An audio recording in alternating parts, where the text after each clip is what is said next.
ہمارے چینل میں خوش آمدید۔ تو چلیے شروع کرتے ہیں آج کی کہانی۔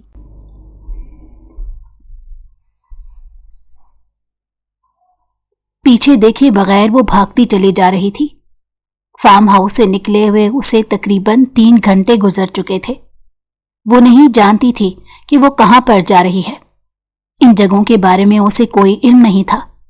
اگر یہ کہا جائے کہ اسے یہ بھی نہیں پتا تھا کہ وہ اس وقت پاکستان کے کس کونے میں موجود ہے تو اس میں کچھ غلط نہیں ہوگا۔ دور سے مغرب کی اذانوں کی آواز سنائی دے رہی تھی۔ اچانک ہی اس کی نظر ایک چھوٹی سی بستی پر پڑی جو کہ تھوڑے ہی فاصلے پر موجود تھی۔ وہ بھاگتی ہوئی وہاں چلی گئی تاکہ ان لوگوں سے پناہ لے سکے۔ تب اسے جا کر یہ اندازہ ہوا تھا کہ وہ اس وقت گلگت کے ایک چھوٹے سے گاؤں میں موجود ہے۔ لڑکی کی حالت دیکھ کر وہاں کے لوگ اندازہ لگا چکے تھے کہ یہ کسی سے آزاد ہو کر بھاگی ہے۔ ایک بوڑھی عورت جو کہ اردو بولنا جانتی تھی وہ اسے اپنے گھر لے گئی۔ بیٹا تم کون ہو اور کہاں سے آئی ہو؟ مجھے ایک شخص نے کڈنیپ کر لیا ہے۔ اس نے کافی عرصے سے مجھے اپنے پاس رکھا ہوا ہے۔ تقریباً 2 مہینوں سے وہ مجھے تکلیفیں پہنچا رہا ہے۔ آج بڑی مشکل سے میں اس کے فارم ہاؤس سے بھاگی ہوں۔ آپ خدا کے لیے میری مدد کریں، مجھے واپس اپنے گھر والوں کے پاس بھیجوا دیں۔ میں ساری زندگی آپ کا احسان نہیں بھولوں گی۔ اس کی آنکھوں سے آنسو بہنے لگے۔ وہ ہاتھ جوڑ کر اس عورت کی منتیں کرنے لگی۔ تم فکر مت کرو بیٹا، میں تمہیں تمہارے گھر والوں کے حوالے کر دوں گی۔ تم یہیں پر بیٹھو، میں تب تک اپنے بیٹے سے بات کر کے آتی ہوں۔ کل ہی اس نے شہر جانے کا فیصلہ کیا تھا، تم اس کے ساتھ ہی یہاں سے نکل جانا اور پھر آگے وہ تمہیں پنجاب کا ٹکٹ کروا دے گا۔ آپ کا بہت شکریہ خالہ جان، آپ کا مجھ پر بہت بڑا احسان ہوگا۔ میں نہیں جانتی کہ کیسے آپ کی نیکی کا بدلہ آپ کو دوں گی۔ بیٹا بس تم میرے لیے دعا کر دینا، میرے لیے یہی کافی ہے۔ مجھے کسی قسم کے بدلے کی ضرورت نہیں ہے اور نہ ہی مجھے پیسوں کا لالچ یا ہوس ہے۔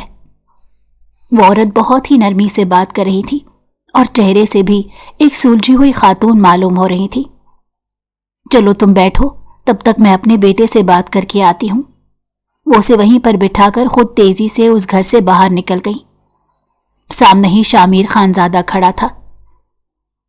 کیا چھوٹی بی بی جی اندر موجود ہیں؟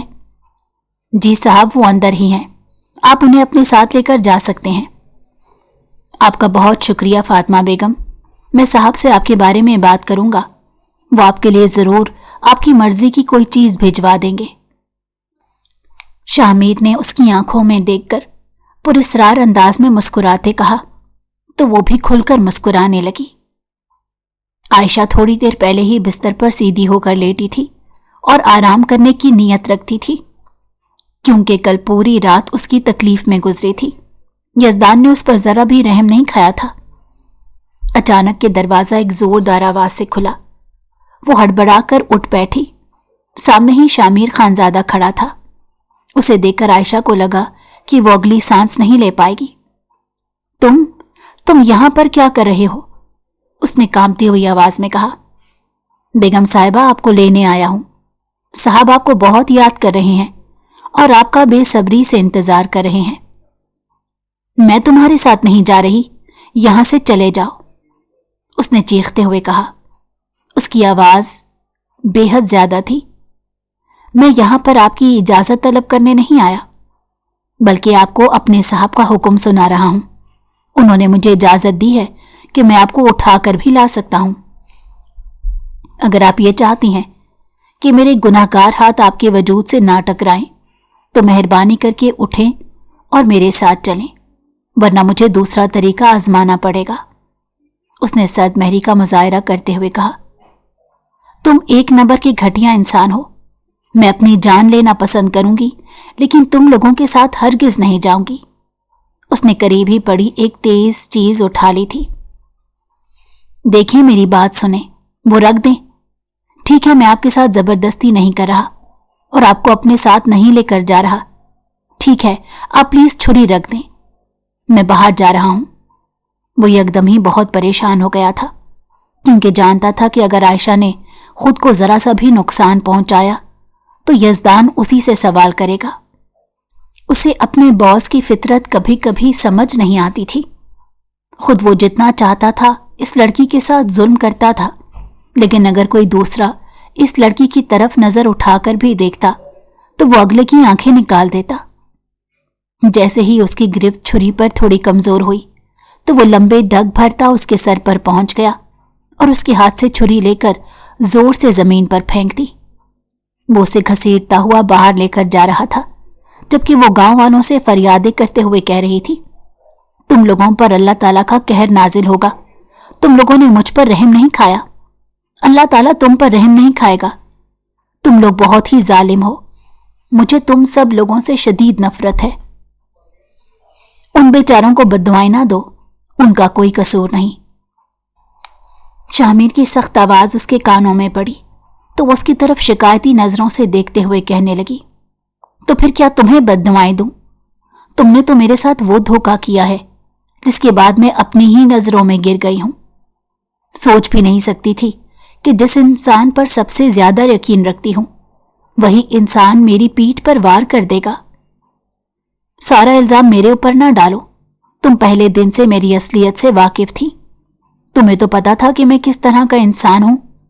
उसके बावजूद भी तुमने मुझसे दोस्ती कर ली। अब जो कुछ भी तुम्हारे साथ हो रहा है उसकी जिम्मेदार सिर्फ और सिर्फ तुम्हारी बेवकूफियां हैं। अगर उस वक्त तुम अपने आप पर काबू पा लेती, खुद को थोड़ा समझा लेती, तो शायद आज तुम्हें यह दिन ना देखना पड़ता। खैर, मैं तुम्हारे हर सवाल का जवाब देने का पाबंद नहीं हूं। चलो अब जल्दी से गाड़ी में बैठो, वरना मुझे फिर से जबरदस्ती करनी पड़ेगी। तुम जानते हो, अगर मैं यज़दान को यह कह दूं कि तुमने मुझे मारा है या मुझे नुकसान पहुंचाया है तो वो तुम्हारे साथ क्या सलूक करेगा? वो शामिर की आंखों में देखती हुई पुरस्रार अंदाज में बात कर रही थी। क्या मतलब है इस बात का? मैंने तुम्हारे साथ कुछ भी गलत नहीं किया। झूठ मत बोलो। पर मैं तो झूठ बोलूंगी और यज़दान को जाकर बताऊंगी कि तुमने मुझे नुकसान पहुंचाया है। ये कहकर उसने पत्थर उठाया और जोर से अपने सर पर दे मारा। उसके माथे से खून निकलने लगा था। शामिर के हाथ पांव फूल गए थे। कहीं तुम पागल तो नहीं हो गई? ये कैसी हरकतें कर रही हो? उफ, मेरे सर में शदीद दर्द हो रहा है। शामिर, ये तुमने क्या किया? वो खवासत भरे अंदाज में मुस्कुराते हुए कहने लगी। न जाने क्यों उसे इस इंसान को अब डराते हुए बहुत मजा आ रहा था। तुम पागल हो गई हो। तुम एक नफ्सियाती मरीजा बन गई हो। मैं सोच भी नहीं सकता था कि तुम इस कदर घटिया हरकत करोगी। अरे तुम क्यों नहीं सोच सकते थे? जब तुम लोग इस कदर बेरहम और जालिम हो सकते हो तो मैं क्यों नहीं? अगर तुम लोग मुझ पर सितम ढा सकते हो तो मैं क्यों नहीं? ये सब कुछ मैंने तुम लोगों से ही तो सीखा है।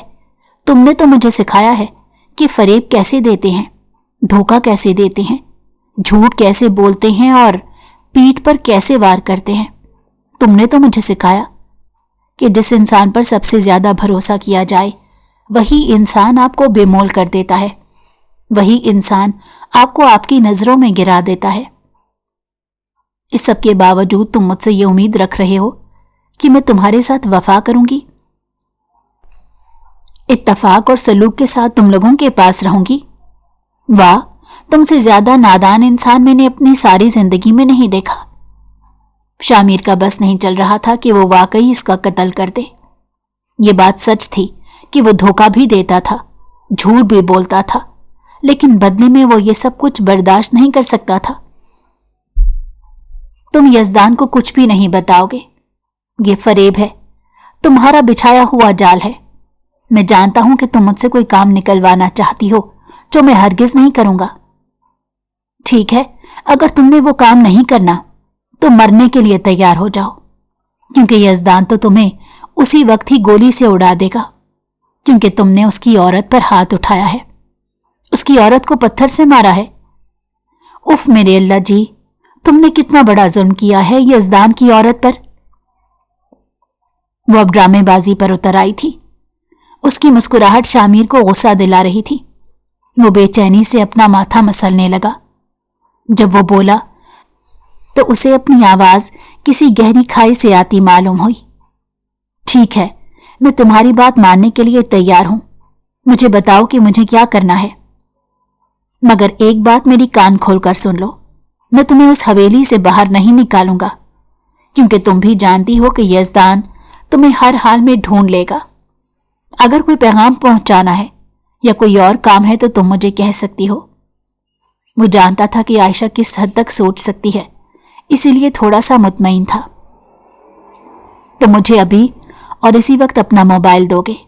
میں نے اپنے گھر میں بات کرنی ہے، اپنے بھائی کو اپنی ساری صورتحال کے بارے میں بتانا ہے، اور اس کے ساتھ ساتھ تم مجھے یہ بھی بتاؤ گے کہ ہم اس وقت کہاں پر موجود ہیں، یہ کون سی جگہ ہے۔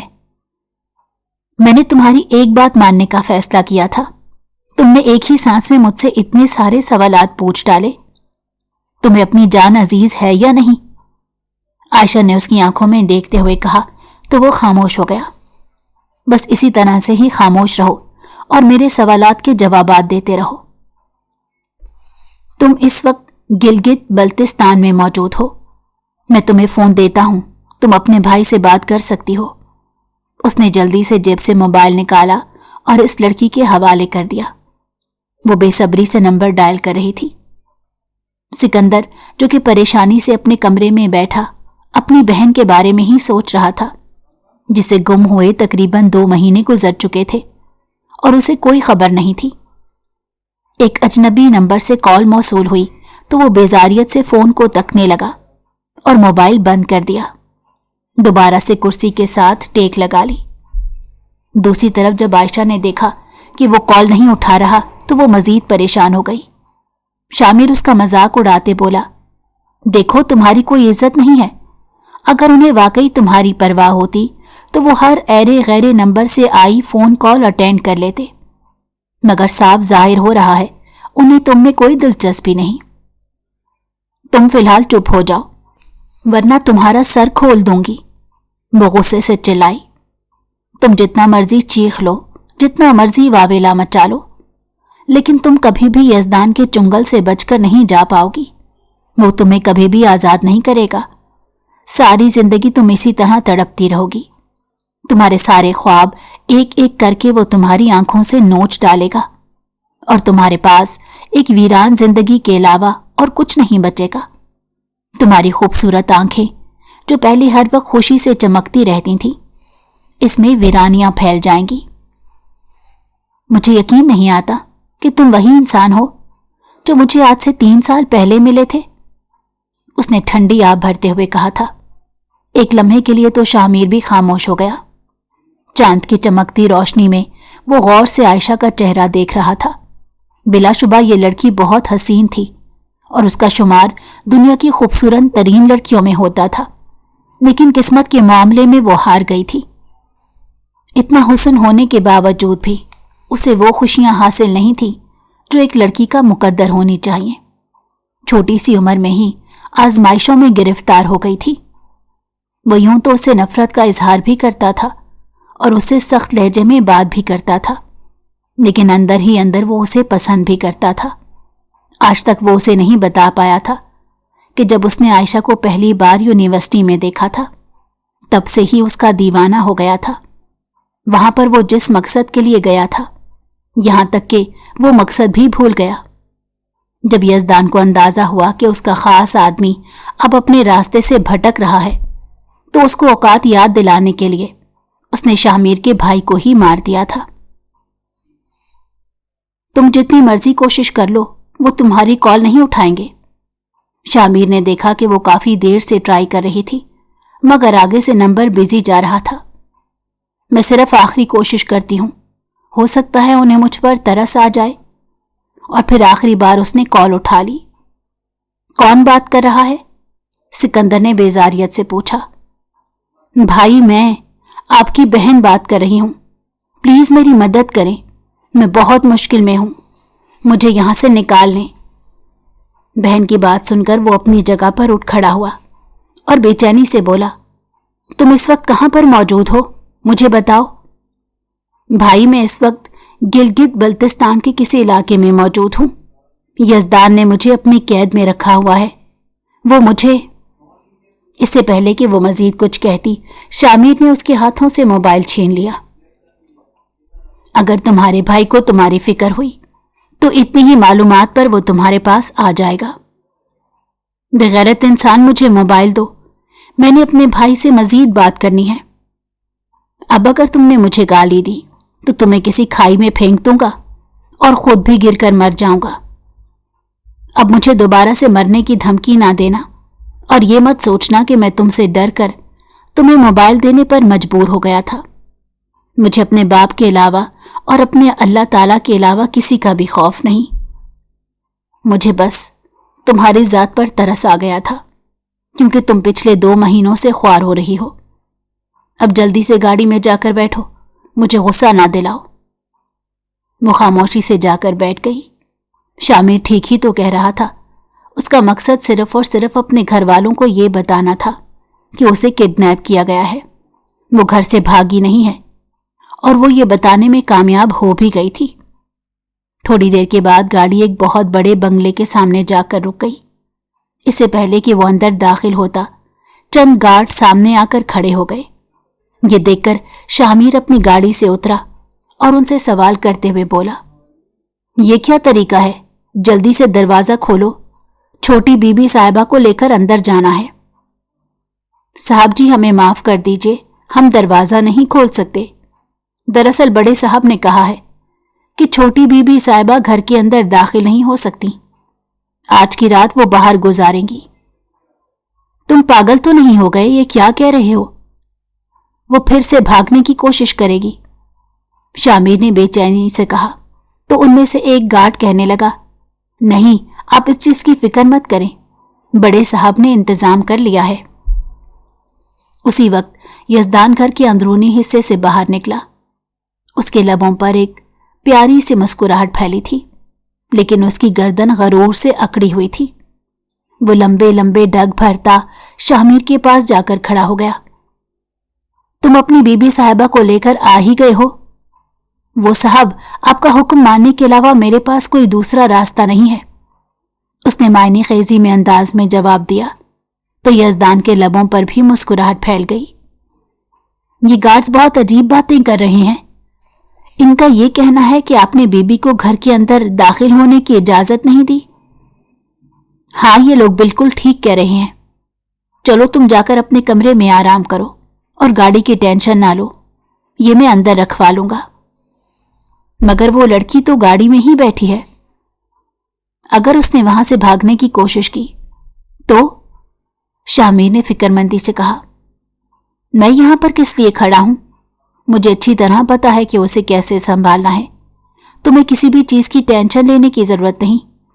तुम्हारे जिम्मे जो काम सौंपा गया था, तुमने वो जिम्मेदारी से अदा कर दिया। अब यहां पर तुम्हारा काम खत्म हो गया है। जल्दी से जाओ, इससे पहले कि मुझे गुस्सा आ जाए। उसकी माथे की रगें तन गई थीं और लहजा खुद ब खुद ही सख्त हो गया था। वो तेजी से अपने कमरे की तरफ बढ़ गया, लेकिन जाने से पहले एक नजर गाड़ी में बैठी सहमी हुई आयशा पर डालना नहीं भूला था। यजदान जैसे जैसे उसकी तरफ बढ़ रहा था, उसे अपना दिल सीने से निकलता महसूस हो रहा था। वो खिड़की के करीब जाकर खड़ा हुआ। तो मुझे बताओ, तुमने इतनी हिम्मत कैसे आई कि तुमने इस हवेली से भागने की कोशिश की? क्या तुम भूल गई हो कि यहां पर हर तरफ मेरे ही लोग फैले हुए हैं? तुम चाहकर भी यहां से भागकर नहीं जा सकती। तुम क्या समझ रही थी? जिस वक्त तुम अपने कमरे से निकल रही थी, उस वक्त मैं सोया हुआ था? हरगिज नहीं, मैं तो जाग रहा था और तमाशा देख रहा था। कल रात मैंने तुम्हें कितनी तकलीफ पहुंचाई। तुमने मेरी मिन्नतें की थी, मेरे सामने हाथ जोड़े थे और मुझसे वादा किया था कि तुम कभी भी भागने की कोशिश नहीं करोगी। और अगले ही दिन जैसे तुम्हें मौका मिला, तुमने फिर से वही गलती दोहराई। अब तुम मुझे बताओ कि तुम्हें इसकी क्या सजा देनी चाहिए? आपने सजा तो दे दी है, मैं घर के अंदर दाखिल नहीं हो सकती, उसने कांपती हुई आवाज में कहा। तो बेसाख्ता यजदान का कहकहा बुलंद हुआ। तुमने बिल्कुल ठीक सुना, लेकिन शायद तुम बाकी के अल्फाज सुनना भूल गई हो। चलो पहले गाड़ी से बाहर निकलो। उसने खींचकर आयशा को गाड़ी से बाहर निकाला और गार्ड को इशारा कर दिया। वो गाड़ी लेकर अंदर चले गए थे और बंगले का दरवाजा भी बंद हो गया था। चलो मेरे साथ, उसने आयशा को आगे चलने का कहा तो वो परेशानी से कहने लगी, हम कहाँ पर जा रहे हैं? मैं कह रहा हूं चुप करके चलो, मुझसे सवाल न करो, मुझे गुस्सा आता है। वो खामोशी से कदम उठाने लगे। उसका दिल तेजी से धड़क रहा था। उसे शिद्दत से कुछ गलत होने का एहसास हो रहा था। थोड़े ही फासले पर एक छोटी सी हवेली मौजूद थी जिसमें सिर्फ और सिर्फ एक ही कमरा था। यकीनन यहां पर मुख्तलिफ जानवर बांधे जाते थे। उसका एक बड़ा सा गेट था जिसके सामने चौकीदार खड़ा था। आज से पहले वो इस तरफ नहीं आई थी। चलो अंदर दाखिल हो, उसने आयशा को अंदर चलने के लिए कहा तो वो खामोशी से चल दी, बगैर कोई बहस किए। जब उसकी नजर वहां पर भागते हुए जंगली कुत्तों पर पड़ी, उसे लगा उसके कदमों के नीचे से जमीन निकल गई हो। खौफ से वो पीछे की तरफ भागी और जोर से यजदान के सीने से जा लगी। अरे मेरी बुलबुल, क्यों खौफजदा हो रही हो? अभी तो उन्होंने कुछ किया ही नहीं। ये बेचारे तो बंधे हुए हैं, ये तो तुम्हारा कुछ बिगाड़ नहीं सकते जब तक मैं उन्हें आजाद ना कर दूं। प्लीज मेरे साथ ये जुल्म मत कीजिएगा, मुझे इनसे बहुत खौफ महसूस होता है। फिक्र मत करो, मैं तुम्हारे साथ कुछ भी नहीं कर रहा। बस आज रात को तुम्हारे साथ एक बहुत ही मजेदार खेल खेलने वाला हूं। मुझे यकीन है तुम बहुत ज्यादा एंजॉय करोगी। आप जानते हैं मैं खेलने में माहिर नहीं हूं, हर बार हार जाती हूं। अरे मेरी बुलबुल, इसीलिए तो तुम्हारे साथ खेलने में भी मजा आता है। तुम हार जाती हो और मैं फिर तुम्हें अपनी मर्जी की सजाएं देता हूं। तुम सोच भी नहीं सकती कि मेरे दिल को कितना सुकून पहुंचता है जब तुम रोती हो, तड़पती हो, भीख मांगती हो, मेरे कदमों में गिरती हो। अल्लाह की कसम, इतना चैन मुझे कभी जिंदगी में महसूस नहीं हुआ जितना ये सब कुछ देखकर महसूस होता है। आप इस कदर जालिम कैसे हो सकते हैं कि आपके सीने में दिल मौजूद नहीं? नहीं मेरी जान, नहीं, तुम मुझे जालिम नहीं कह सकती, क्योंकि जालिम मैं नहीं बल्कि तुम्हारा बाप था जिसने मेरी मां के साथ जुल्म किया था। अब वही जुल्म मैं तुम्हारे साथ करके बस अपनी मां का बदला ले रहा हूं, और कुछ भी नहीं। आप मुझे एक ऐसे गुनाह की सजा दे रहे हैं जो मैंने कभी किया ही नहीं। अब देखिएगा, अल्लाह ताला भी आप पर रहम नहीं करेंगे। चलो ये सारी बातें बाद में कर लेना, पहले मेरे साथ चलो। वो उसे लेकर पिछले हिस्से में आ गया था। उसने अपने नौकरों को इशारा किया जिन्होंने बाहर की लाइट्स ऑन कर दी थी। चारों तरफ रोशनी फैल गई थी। सुबह होने का गुमान हो रहा था। काफी दिनों से मैं देख रहा हूं तुम बहुत मोटी हो गई हो। मैं चाहता हूं आज तुम थोड़ी सी एक्सरसाइज करो ताकि तुम पतली हो जाओ। उसकी बात सुनकर वो खौफ से उसके चेहरे को देखने लगी और अंदाजा लगाने की कोशिश करने लगी कि उसके जहन में क्या चल रहा है। जल्दी से कुत्तों को इधर ले आओ, उसने अपने गार्ड को इशारा किया जो सब कुत्तों को यहां पर लेकर आ गए। ये एक बहुत बड़ी हवेली थी जिसका सहन काफी बड़ा था। कमरे के चारों तरफ गोल दायरे की शक्ल में एक ट्रैक भी बना हुआ था। हम दोनों एक गेम खेलेंगे। हम दोनों को साथ रहते हुए तकरीबन 2 महीने गुजर चुके हैं, तो तुम्हें मेरी पसंद और नापसंद के बारे में भी पता होना चाहिए। मैं तुमसे अपने बारे में कुछ सवाल पूछूंगा जिसके तुम्हें मुझे ठीक जवाब देने होंगे। जो सवाल का तुम गलत जवाब दोगी, ये कुत्ता तुम्हारे पीछे लगेगा। तुमने अब अपने आप को इससे बचाना होगा और एक पूरा चक्कर कंप्लीट करके मेरे पास आना होगा। उसके चेहरे की तरफ यूं देख रही थी जैसे समझ रही हो कि वो पागल हो गया है। या आप क्या कह रहे हैं? ऐसा कैसे मुमकिन हो सकता है?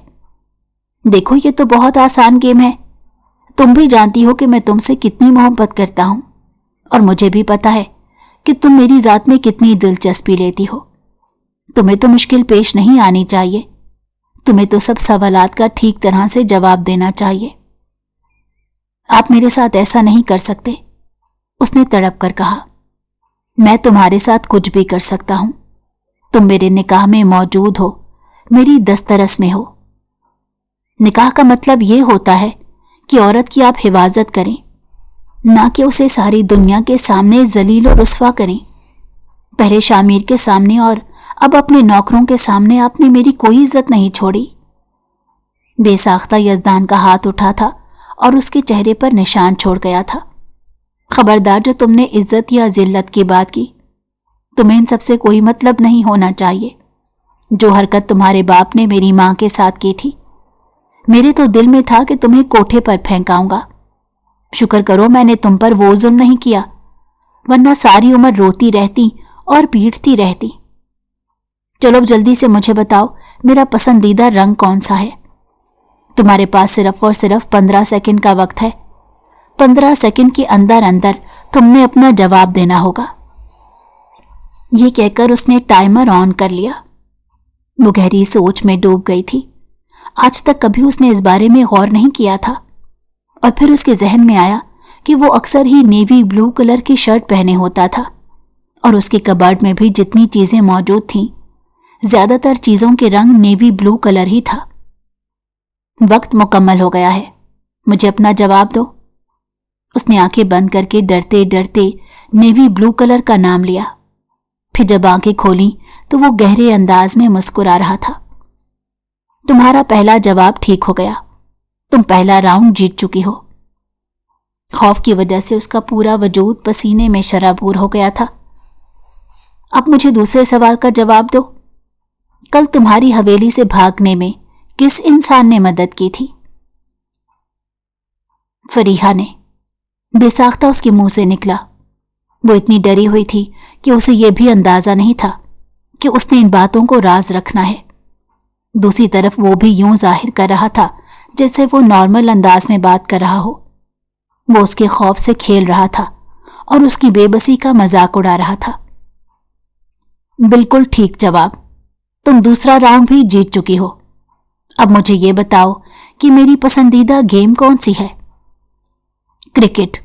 اب کی بار جلدی سے جواب آیا، کیونکہ وہ اکثر ہی اپنے دوستوں سے کرکٹ کے بارے میں گفتگو کرتا رہتا تھا۔ آپ کا یہ جواب بھی بالکل ٹھیک ہو گیا، آپ یہ راؤنڈ بھی جیت چکی ہیں۔ اب مجھے بتاؤ تمہارے گھر رابطہ کرنے کے لیے کس نے موبائل دیا تھا؟ شامیر۔ اس نے نام لیا تھا اور اگلے ہی لمحے اس کا دل بند ہو گیا۔ وہ یہ الفاظ ادا نہیں کرنا چاہتی تھی اور نہ ہی اس بارے میں کسی کو بتانا چاہتی تھی۔ یزدان بہت ہی غور سے اس کے چہرے کو دیکھ رہا تھا۔ تم بچ گئی ہو، لیکن تمہاری وجہ سے بیچارے 2 لوگ پھنس گئے ہیں۔ اس نے گارڈز کو اپنے پاس آنے کا اشارہ کیا۔ جلدی سے شامیر اور فریحہ بیگم کو لے کر یہاں پر آ جاؤ، میں نے ان دونوں سے ایک بہت اہم معاملے پر بات کرنی ہے۔ ویسے تم بہت ہی قابل عورت ہو، جو آسانی سے کسی کو بھی اپنی باتوں میں الجھا لیتی ہو، لیکن کیا ہے نا کہ تم مجھے کبھی بے وقوف نہیں بنا سکتی، بلکہ بدلے میں تم خود بے وقوف بن جاتی ہو۔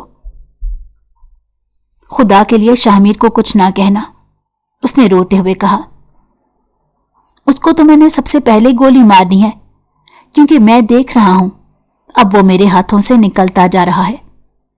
خیر مجھے اسے اسی دن ہی ختم کر دینا چاہیے تھا جس دن میں نے اس کے بھائی کو ختم کیا تھا۔ میں کیوں بھول گیا تھا کہ وہ اپنے بھائی کا انتقام لینے کی کوشش ضرور کرے گا، اور شاید اسی وجہ سے وہ میرے ساتھ کام کر رہا تھا۔ تقریباً آدھا گھنٹہ گزر چکا تھا، گارڈ ابھی تک واپس نہیں آیا تھا۔ مزید 15 منٹ کے بعد جب وہ حویلی میں داخل ہوا، اس کی سانس بری طرح پھولی ہوئی تھی۔ صاحب، شامیر صاحب اور فریحہ بیگم کہیں نہیں مل رہے، نہ جانے وہ کہاں چلے گئے ہیں۔ کیا مطلب ہے تمہاری اس بات کا؟ اس نے چلاتے ہوئے کہا۔ ابھی اور اسی وقت سب آدمیوں کو پھیلا دو اور انہیں کہو کہ وہ شامیر کو ڈھونڈ کر لائیں۔ مجھے زندہ یا مردہ وہ اپنی حویلی میں چاہیے۔ شامیر، ایک بار تم میرے سامنے آ جاؤ، میں تمہیں اپنے ہاتھوں سے گولی ماروں گا۔ وہ حلق کے بل چلایا۔ اس کی حالت دیکھ کر عائشہ بہت زیادہ پریشان ہو گئی تھی۔ خدا کا شکر تھا کہ اس نے اس واپس حویلی میں بھجوا دیا تھا۔ جب وہ کمرے کے اندر داخل ہوئی تو اس کا وجود خوف سے کانپ رہا تھا، اور وہ اپنے رب سے ایک ہی دعا کر رہی تھی، یا اللہ، شامیر کو یہاں سے کسی محفوظ جگہ پر پہنچا دینا، اور وہ کبھی بھی اس کے شوہر کے ہاتھ نہ لگے۔ उसी की वजह से तो वो अपने भाई से बात करने में कामयाब हुई थी और उसे यकीन था कि वो वक्त दूर नहीं जब उसका भाई उसे ढूंढता हुआ यहां पर पहुंच जाएगा। सुबह हो चुकी थी मगर उन दोनों का कोई अता पता नहीं था। वो लोग बहुत ही होशियारी से यहां से फरार हो चुके थे।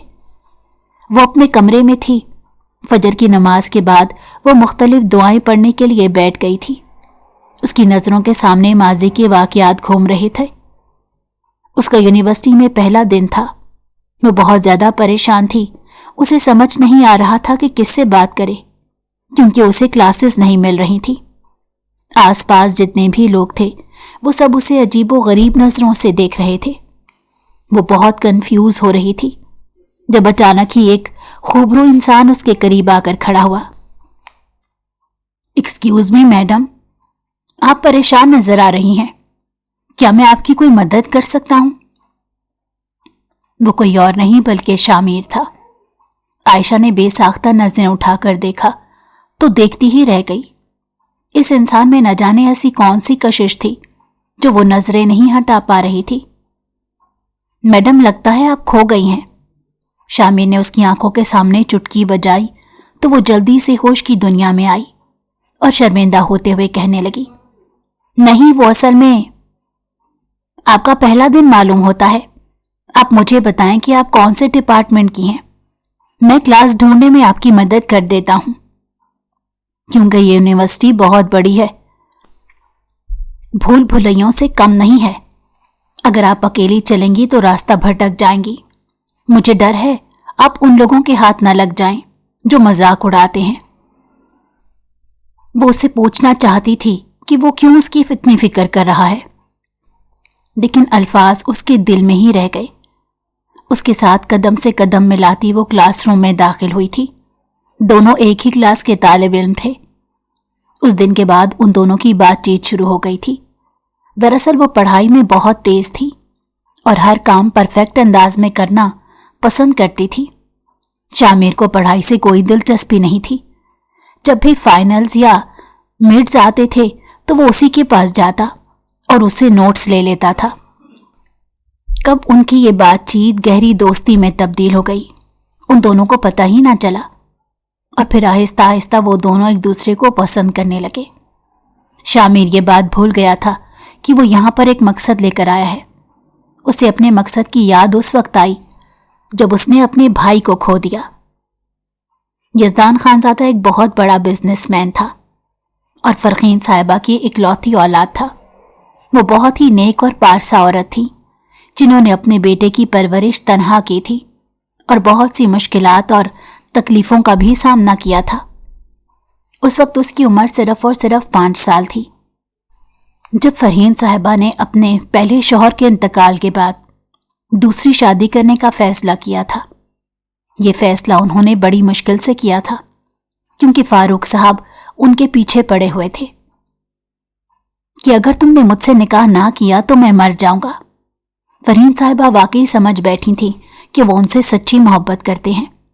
वो इस बात से मुकम्मल तौर पर अनजान थी कि फारूक साहब सिर्फ और सिर्फ बिजनेस में हिस्सेदार बनाने के लिए उनकी जिंदगी में दाखिल हो रहे हैं। शादी के थोड़े ही अरसे के बाद उन्होंने बहुत सी चीजें अपने नाम करवा ली थी। जब फरहीन साहिबा को इस बात का एहसास हुआ तब तक काफी देर हो चुकी थी, और फिर बाद में फारूक साहब ने यह कहकर उन्हें छोड़ दिया कि मेरी पहले से ही एक बीवी मौजूद है और 2 दिन पहले ही मेरी बेटी इस दुनिया में आई है। मैं मजीद तुमसे नहीं मिल पाऊंगा, मैं तुम्हें छोड़कर जा रहा हूं। फरहीन साहिबा के जहन में सिर्फ एक बात बैठी हुई थी कि उस इंसान ने उन्हें अपनी बेटी के लिए छोड़ा था। बचपन से ही उन्होंने अपने बेटे के जहन में ये बात डाल दी थी कि तुमने उस लड़की को बेइंतहा तकलीफ पहुंचानी है। जब वो जवान हो जाएगी तब तुमने उससे निकाह करना है, उसे अपनी जिंदगी में शामिल करना है और फिर सारी जिंदगी उसे तकलीफ में रखना है। फारूक साहब ने ना सिर्फ उन्हें मोहब्बत के झूठे जाल में फंसाया था बल्कि उसके साथ साथ उन्हें धोखा भी दिया था। काफी अरसे तक तो वो किसी से कुछ बोलने के काबिल नहीं रही थी, اپنی آدھی سے زیادہ جائیداد بھی انہوں نے فاروق صاحب کے نام کر دی تھی۔ عائشہ گھر والوں کی لاڈلی تھی، 4 بھائیوں کی اکیلی بہن تھی، سب اس سے بہت محبت کرتے تھے۔ فاروق صاحب کی تو اپنی بیٹی میں جان بستی تھی، اس کے لیے وہ کچھ بھی کر گزرنے کو تیار تھے۔ کافی عرصے بعد ان کی ملاقات دوبارہ سے فرحین صاحبہ کے ساتھ ہوئی، مگر اس وقت ان دونوں کے درمیان کوئی تعلق نہیں تھا، وہ انہیں طلاق دے چکے تھے۔ یہ مت سمجھنا کہ تم نے مجھے چھوڑ کر کہانی ختم کر دی ہے، انہوں نے فاروق صاحب کی آنکھوں میں دیکھتے ہوئے کہا۔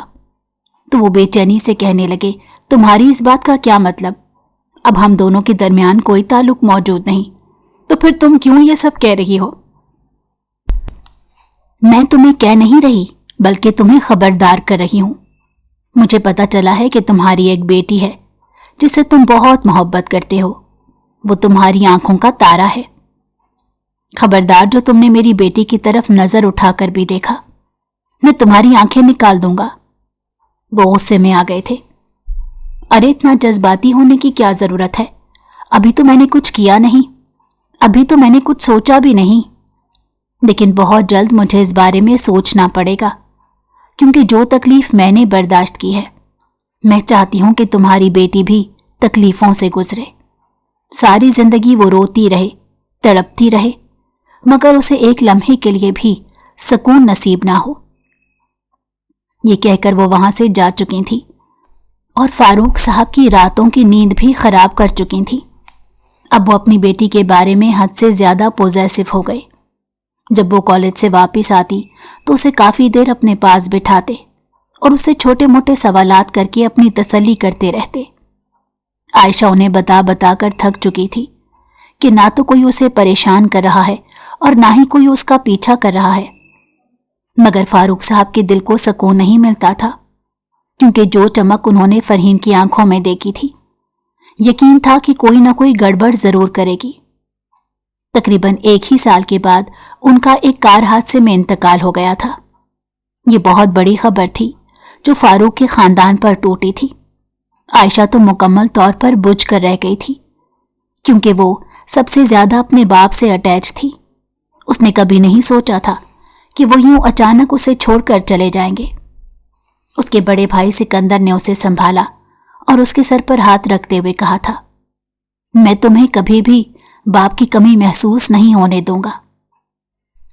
نہ صرف میں تمہیں تمہارا بڑا بھائی بن کر محبت دوں گا، بلکہ اس کے ساتھ ساتھ تمہیں باپ کی محبت بھی دوں گا۔ اور پھر بابا کے بعد وہ اپنے بھائی سکندر سے اٹیچ ہو گئی۔ فاروق صاحب نے مرنے سے پہلے سکندر کو یہ بات بتا رکھی تھی کہ جوانی میں ان سے ایک چھوٹی سی غلطی ہو گئی تھی، جس کا خمیازہ اب شاید ان کی بیٹی کو بھگتنا پڑے گا۔ سکندر نے اپنے باپ کو تسلی دیتے ہوئے کہا تھا کہ میرے ہوتے ہوئے آپ کو کسی بھی چیز کی ٹینشن لینے کی ضرورت نہیں، میں کسی کو بھی یہ اجازت نہیں دوں گا کہ وہ میری بہن کی طرف آنکھ اٹھا کر بھی دیکھے، اور اگر کسی نے یہ جرت کی تو میں اس کی آنکھیں نکال دوں گا۔ اس نے اپنی بہن کی حفاظت کے لیے بہت سے گارڈ بھی مختص کر دیے تھے۔ وہ اسے یونیورسٹی چھوڑنے بھی جاتے تھے اور واپسی پر لے کر بھی آتے تھے۔ جہاں تک یزدان کا سوال تھا تو اس کی حویلی میں ایک بہت ہی پرانا نوکر تھا جس کے 2 بچے تھے، شامیر اور جنید۔ دونوں ہی اس کے بہت وفادار تھے۔ اس نے شامیر کو یہ ذمہ داری سونپی تھی کہ وہ اس لڑکی کو اپنی محبت کے جال میں پھنسائے گا اور بعد میں اسے دھوکہ دے دے گا، تاکہ اس لڑکی کو بھی اسی چیز کی تکلیف ملے، اور پھر بعد میں وہ اسے کڈنیپ کر کے یزدان کے پاس لے کر آ جائے گا تاکہ وہ اسے اپنا انتقام لے سکے۔ شامیر جب پہلی بار اس لڑکی سے ملا تھا تو اسے خود پر غصہ آ رہا تھا اور شرمندگی بھی ہو رہی تھی، کیونکہ عائشہ حد سے زیادہ اچھی اور معصوم لڑکی تھی۔ وہ شامیر کا ہر طرح سے خیال رکھتی تھی، اپنے گھر سے کھانے بنا کر اس کے لیے لے کر جاتی تھی، کیونکہ اس نے اسے بتا رکھا تھا کہ وہ ہاسٹل میں رہتا ہے۔ ایک دن یزدان کو بتائے بغیر ہی وہ اسے لے کر اپنے ساتھ ہوٹل چلا گیا تھا تاکہ اس کے ساتھ تھوڑا سا وقت گزار سکے۔ دونوں بیٹھے کھانا کھا رہے تھے۔ دراصل اسے یزدان کی طرف سے حکم تھا कि तुम जहां भी जाओगे, जो कुछ भी करोगे, पहले मुझसे मशवरा लिया करोगे, उसके बाद तुम्हें किसी काम की इजाजत दिया करूंगा। शामिर समझ रहा था कि शायद उस पर नजर रखने वाला कोई नहीं है, मगर वो नहीं जानता था कि शामिर के पीछे उसके अपने ही भाई को लगाया गया है। जुनैद ने जब उसे उस लड़की के साथ होटल में बैठकर खाना खाते देखा तो उसका दिल तेजी से धड़का। एक लम्हे के लिए उसके जहन में ये बात आई थी कि वो जाकर यज़दान को शिकायत लगा दे, मगर अगले ही लम्हे अपने भाई की वजह से वो खामोश हो गया। और यही उसकी सबसे बड़ी गलती थी, क्योंकि यज़दान तक खबर किसी न किसी तरह से पहुंच ही गई थी। शाम का वाकया था। उसने दोनों भाइयों को अपने सामने हाजिर किया और खुद सोफे पर जाकर बैठ गया। मुझे तुम दोनों से फिलहाल एक बहुत जरूरी बात करनी है। तुम में से कोई भी मुझसे झूठ नहीं बोलेगा, मुझे यकीन है। उन दोनों भाइयों ने हैरानगी से एक दूसरे के चेहरे की तरफ देखा, क्योंकि आज से पहले ऐसी कोई नौबत नहीं आई थी कि वो उन दोनों को अपने कटहरे में खड़ा करता। हम आपसे जो कुछ भी कहेंगे सच कहेंगे, आप हमारी बात का यकीन करें, उन्होंने यकीन दहानी कराते कहा। वो शामिर की तरफ मुतवज्जो हो गया। तुम कुछ अरसा पहले आयशा को लेकर कहां पर गए थे? उसकी बात सुनकर लम्हों के लिए वो बौखला गया और फिर खुद पर काबू पाते हुए बहुत ही सफाई से झूठ बोला। बताकर गया था कि उसे पार्क लेकर जा रहा हूं। इस बारे में तुमने मुझे बताया था, लेकिन याद करो तुम उसे कहीं और भी लेकर गए थे, मगर तुमने मुझे कभी नहीं बताया। शामिर के चेहरे के तासुरात बिगड़ रहे थे। जुनैद ने एक गहरी सांस ली, क्योंकि वो जानता था कि अब उससे क्या सवाल पूछा जाना है। मैंने तुम्हें यह जिम्मेदारी दी थी कि तुम्हारा भाई अगर मेरी मर्जी के खिलाफ कोई भी काम करेगा तो तुम आकर मुझे बताओगे। तुमने मुझे क्यों नहीं बताया? यज़दान का पारा गुस्से की वजह से हाई था। उसका बस नहीं चल रहा था वो जुनैद का मुंह नोच डाले। उसे धोखे से शदीद गुस्सा आता था, और जो भी उसे धोखा देता था, यज़दान के पास उसकी सजा सिर्फ और सिर्फ मौत ही होती थी। तुम दोनों भाई क्या सोचते हो कि मिलकर कुछ भी करोगे और मुझे पता नहीं चलेगा? तुम्हें पहले तुम्हारे जुर्म की सजा मैं देता हूं। ये कहकर उसने अपने एक गार्ड को आवाज दी, जो उनमें सबसे ज्यादा ताकतवर था और बॉडी बिल्डर था। उसके बाद वो जुनैद की तरफ मुतवज्जो होते कहने लगा, तुम दोनों के दरमियान एक लड़ाई होगी। जो इस लड़ाई में जिंदा बच गया वही जीतेगा, और जो मर गया वो हार जाएगा। शामिर ने जब अपने बॉस की ये बात सुनी तो वो बेयकीनी से उनके चेहरे की तरफ देखते कहने लगा, आप ऐसा कैसे कर सकते हैं? आप मेरे भाई को इतनी बड़ी सजा कैसे देख सकते हैं? आप ये भूल गए हैं कि हम इतने अरसे से आपकी खिदमत कर रहे हैं। आप उसे माफ कर दें। अगर आप उसे माफ नहीं कर सकते तो उसके हिस्से की सजा मुझे दे दें, लेकिन खुदा के लिए मेरे भाई पर इतना बड़ा जुल्म मत करें। वो कमजोर है, वो कैसे इसका मुकाबला करेगा? यज़दान ने बहुत ही गौर से उसके चेहरे को देखा और फिर नफरत आमेज लहजे में कहने लगा, ये मेरा मसला नहीं है, ये इसका मसला है कि वो कैसे मुकाबला करेगा। तुम्हें भी बहुत जल्द तुम्हारी सजा मिल जाएगी, लेकिन फिलहाल तुम मेरे काम के हो, इसलिए मैं तुम्हें कुछ नहीं कह सकता। चलो अब जल्दी से यहां से जाओ। जुनैद गार्ड के साथ दूसरे कमरे में चला गया था। शामिर जानता था कि वो आखिरी बार अपने भाई को देख रहा है। उसने जुनैद को पुकारा और तेजी से भागकर उसके सीने से लग गया। वो उसके कानों में सरगोशी करते बोला, फिक्र मत करो, तुम्हारा बदला मैं बहुत जल्द इस जालिम इंसान से ले लूंगा। जुनैद की कांपती हुई आवाज उसे सुनाई दी, भाई मैं मरना नहीं चाहता।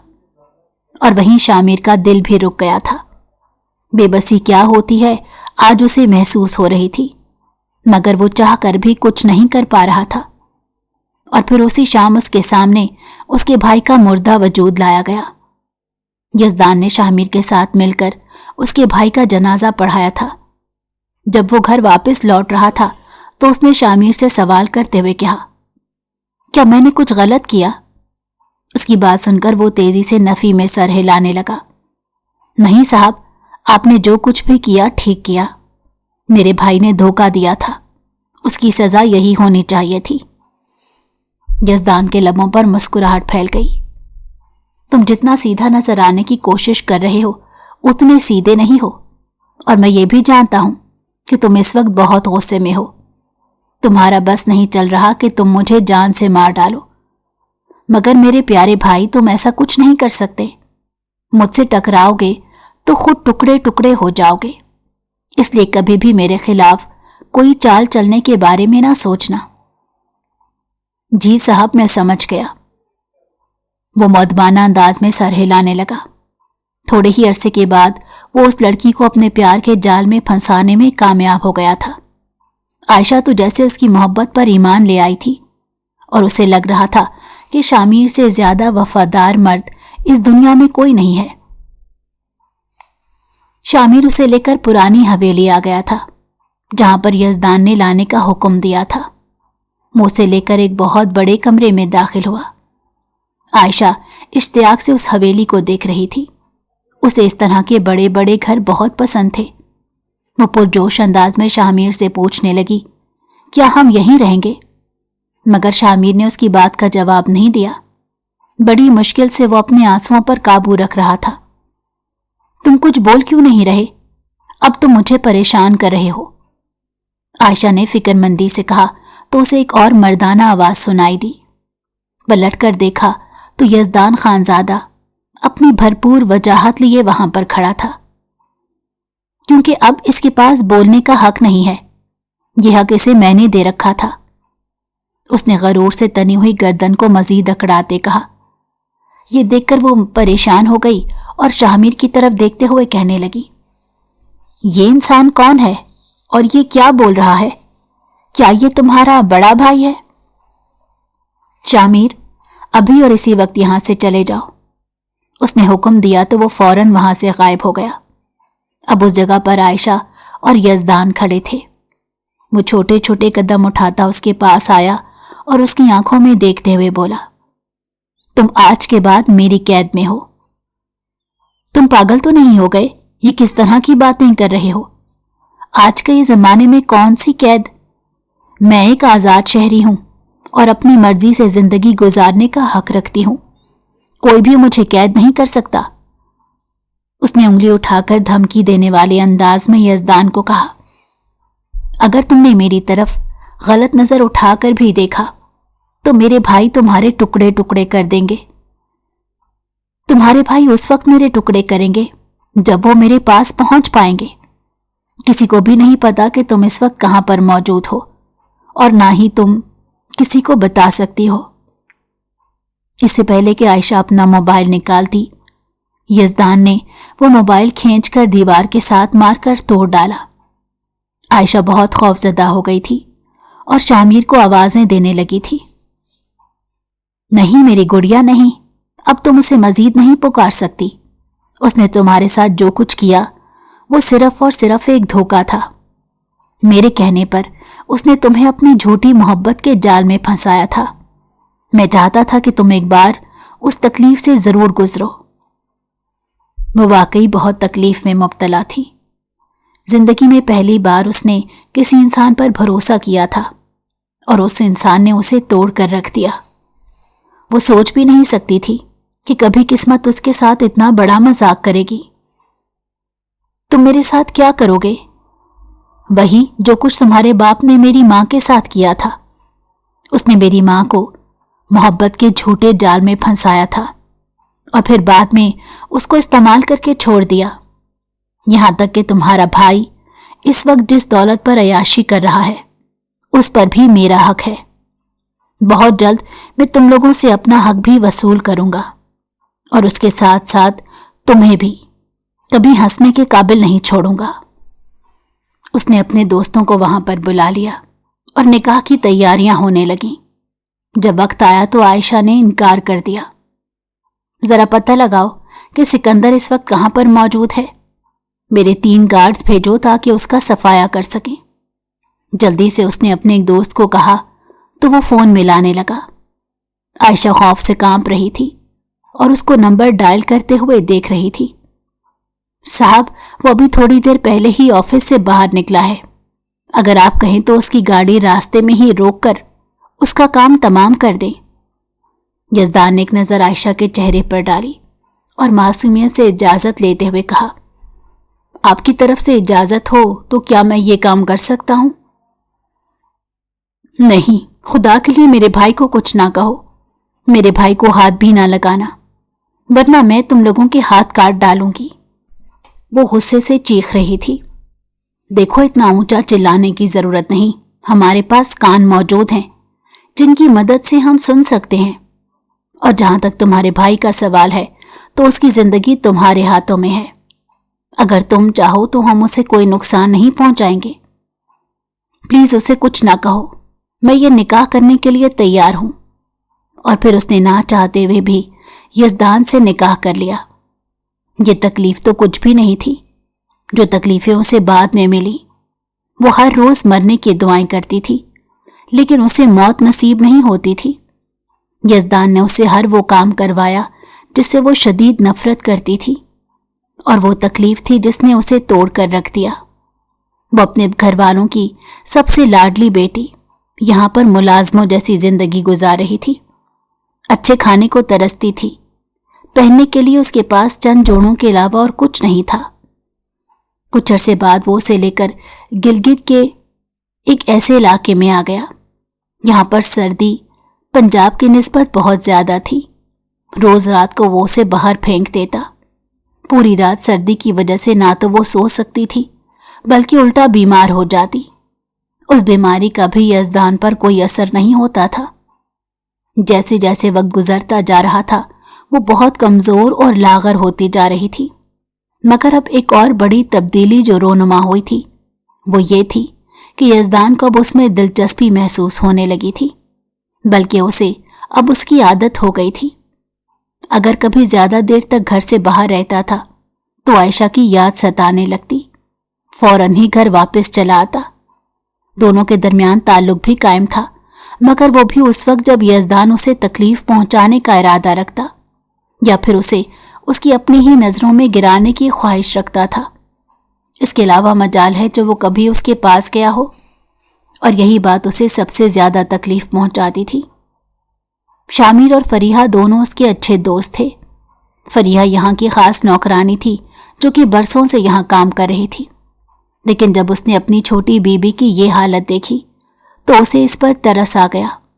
वो चाहती थी कि आयशा यहाँ से भाग जाए, इसलिए उसने इसकी मदद की, मगर बेचारी पकड़ी गई।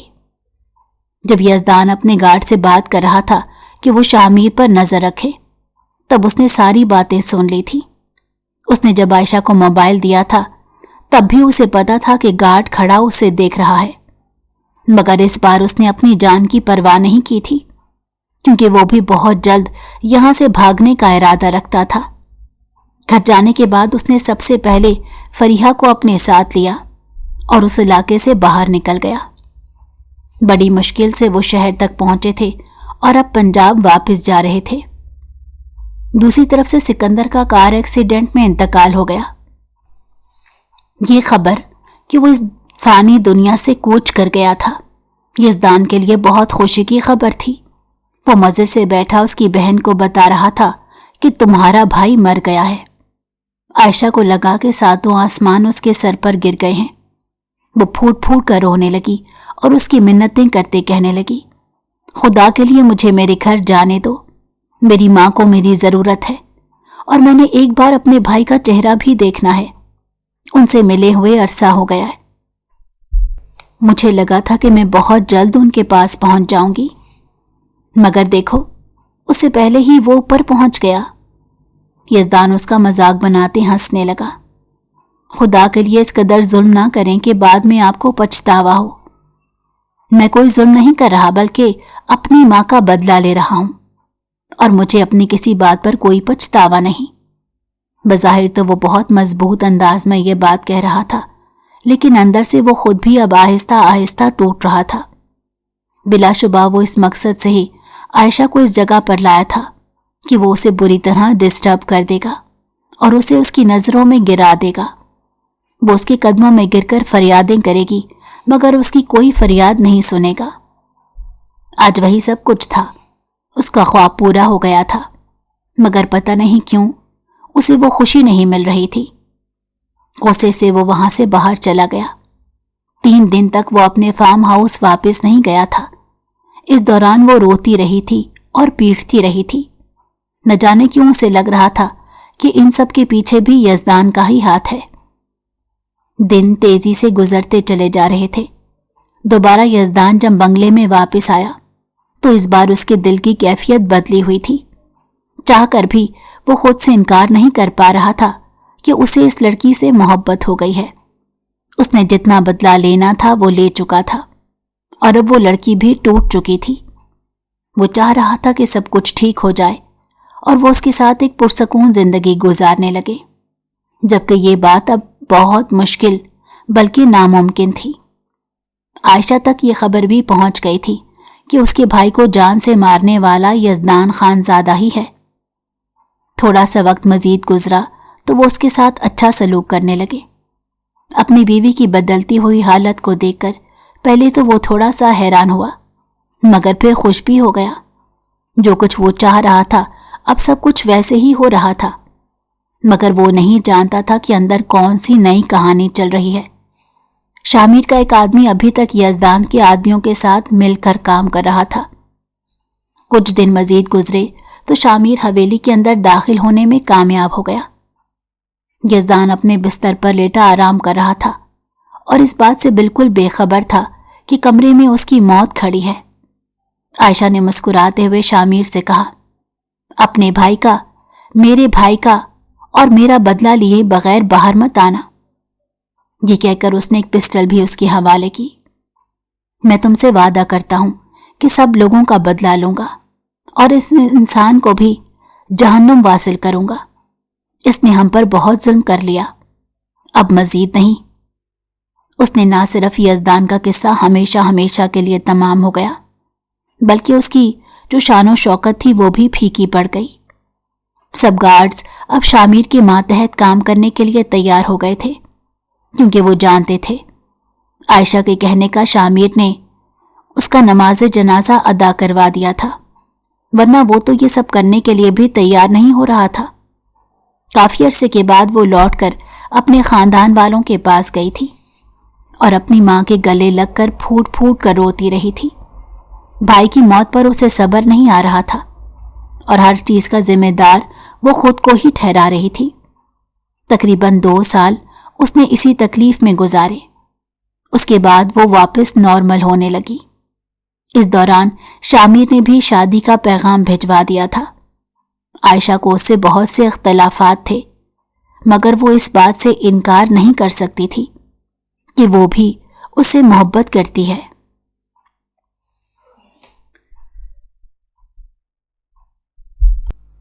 अगर आपको हमारी कहानी पसंद आई हो तो हमारे चैनल को लाइक करें और सब्सक्राइब कर दें।